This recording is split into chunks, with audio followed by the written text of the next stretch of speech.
నీ ఆరోగ్యం పాడు చేసుకుంటున్నావు. ఇలా అయితే బ్రతకడం కష్టం అయ్యా. నా కూతురి ఆనందం కంటే నాకు ఏది ముఖ్యం కాదు. తనని ఆనందంగా ఉంచడంలోనే నేను ఆనందంగా ఉంటాను. నాన్న త్వరగా రా నాన్న, నాకు బాగా ఆకలిస్తుంది. తొందరగా ఇంటికి వెళ్ళిపోతాం. మరేం పర్లేదంట, నేను చూసుకుంటాను.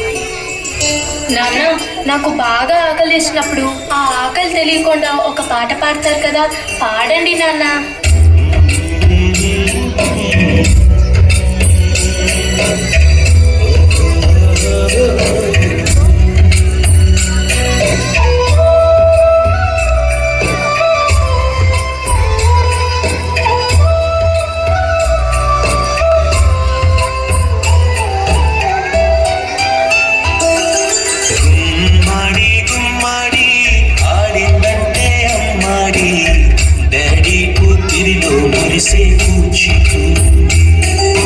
చిందాడి చిందాడి తుళ్ళిందంటే చిన్నారి మమ్మీ చూపుల్లో చూడు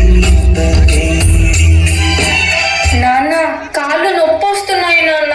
ఒక్కంటే వినదే పగలంతా పాడి మొత్తైన తినదే పరిగెత్తే పైడి లేడి చిన్నతల్లి చెవిలో ఎన్నో కూసున్నాడి అనుకోలే పన్నెండే గుమ్మాడి గుమ్మాడి ఆడిందంటే అమ్మాడి డాడీ కూతురిలో మురిసే కూచికి. చంద్రయ్య చంద్రయ్య, ఎక్కడయ్యా నా అద్దె డబ్బులు? 6 నెలల నుండి అడుగుతున్నాను, ఈ రోజుకి ఇంకా ఇవ్వలేదు. ఇలా అయితే ఉండొద్దయ్యా. నా ఇల్లు ఇప్పుడే ఈ క్షణమే ఖాళీ చేసి వెళ్ళిపోండి. అయ్యా కొంచెం చిన్నగా మాట్లాడండి అయ్యా. లోపల నా కూతురు నిద్రపోతుంది, విన్నదంటే బాధపడుతుంది. ఎలాగైతే 2 రోజులు మీ డబ్బులు కట్టేస్తానయ్యా. ఏంటి చిన్నగా మాట్లాడాలా? అద్దె కట్టడం చేత కాదు కానీ కూతురు ముందు పరువు కావాల్సి వచ్చిందా? రేపటి కల్లా నా అద్దె డబ్బులు నాకు ఇవ్వకపోతే ఇంట్లో ఒక్క సామాను కూడా ఉండేవాను.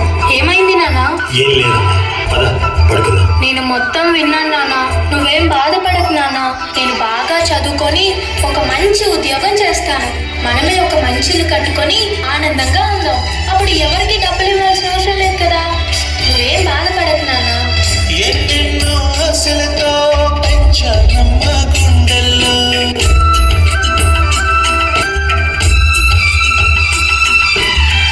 ఎన్నెన్నో ఆశలతో పెంచానమ్మ గుండెల్లో నువ్వే నా కలలన్నీ పెంచాలే నీ కన్నుల్లో.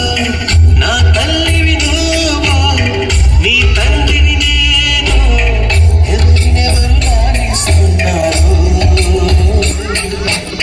ఏమైంది నాన్న? డాన్స్ చెయ్యి, డాన్స్ చెయ్యి నాన్న. చిత్రంగా చూస్తుంటే నీ కన్నుల్లో పుట్టిందే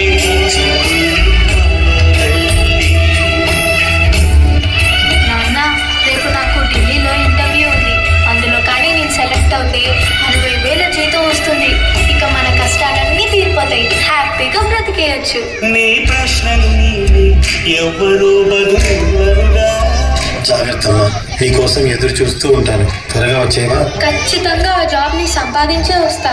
ఏ గాలో తరుముతుంటే అల్లరిగా, మరి నేను వెళ్ళొస్తాను నాన్న, నువ్వు జాగ్రత్తగా ఉండు.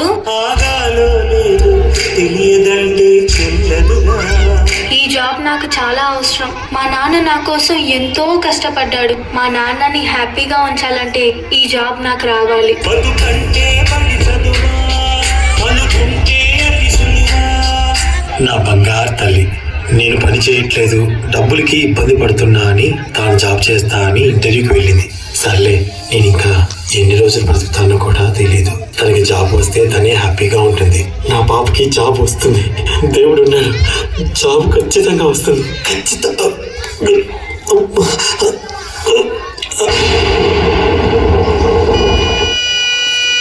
పొరపడినా పడినా జాలి పడదే కాలం మనలా.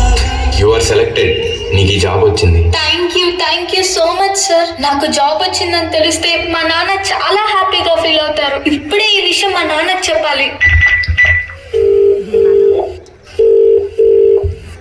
ఏంటి నాన్న ఫోన్ లిఫ్ట్ చేయట్లేదు? సరేలే, డైరెక్ట్ గా వెళ్ళి సర్ప్రైజ్ చేద్దాం. ఆయన హ్యాపీగా ఫీల్ అవ్వటం నేను కళ్ళారా చూడాలి. ఒక నిమిషం